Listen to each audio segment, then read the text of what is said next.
Ayan, si Toby, kumakain na siya ng kanyang treats.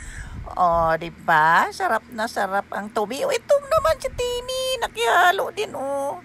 O, ayan, ang takaw ni Toby at ni Timmy. So, ayan, gustong-gusto nila yung kanilang hotdog treats. O, di ba?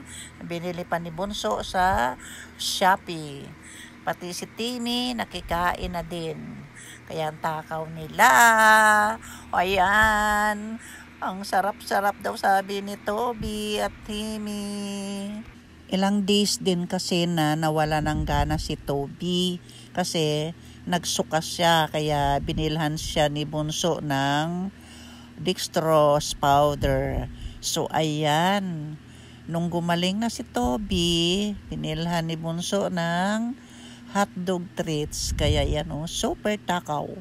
Pati si Timmy nakihalo na din sa pagkain ni Toby. So ayan ang aming mga alaga.